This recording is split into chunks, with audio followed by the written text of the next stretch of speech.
আর্যতীর্থের লেখা কবিতা বিকর্ণ। যাজ্ঞসেনীর খুলছে শাড়ি, টানছে ধরে দুঃশাসন। দায় ছিল যার গর্জে ওঠার, নিচু মাথায় সে 5 জন।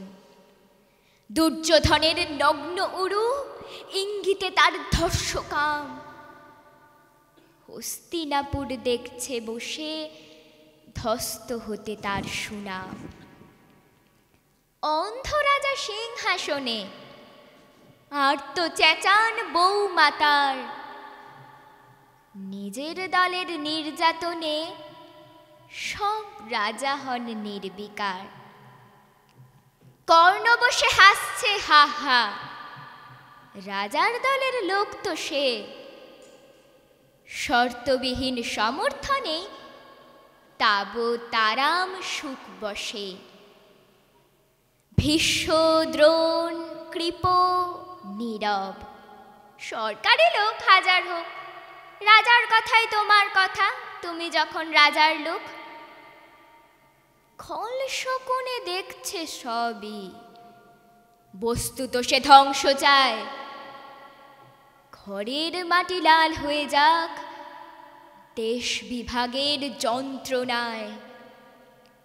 সুশীল সভায় ঘটছে যখন রাজ অপরাধ জঘন্য, ঠিক তখনই তার বিরোধে চেঁচিয়ে ওঠেন বিকর্ণ। বিকর্ণ নন কেউ কেটা লোক, 100 ভাইয়ের 1 জনা। তেমন করে এর আগে কেউ তার কথাটাই জানত না। যত গৃহে কারেন নীরা, অন্তত তা নেই লেখা। ভীমকে যখন বিষ খাওয়ালো, তখনও তার নেই দেখা। কিন্তু যখন প্রকাশ্যতেই কাটছে নারীর আব্রুকেও, স্তব্ধ জিভের চুপ সাগরে বিকর্ণ হন একলা ঢেউ। চেঁচিয়ে ওঠেন রাজার কুমার যুবরাজের বিরুদ্ধেই। মহাবলী পাণ্ডবেরও তখন গলায় সে সুর নেই। রাজা যখন নীরব থেকে সায় দিয়ে যায় ধর্ষণে, ঠিক তখনই সমস্ত যুগ বিকর্ণদের সর্ষণে। আমরা যারা কিচ্ছুটি নই, একটি মোটে ভোট কেবল, অত্যাচারের সামনে এলে সঙ্গে শুধু চোখের জল। পোষ্যভাবে যাবনা চেবাই অন্ধ এবং নিকর্ণ। প্রার্থনা থাক আমরা যেন একবার হই বিকর্ণ।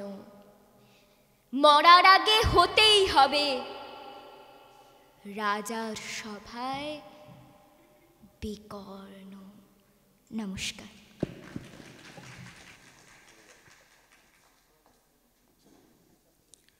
ধন্যবাদ।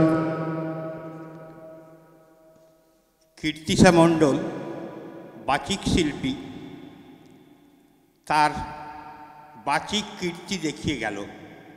খুব সুন্দর, খুব সুন্দর। এবার চন্দ্রিকা রাজবংশী।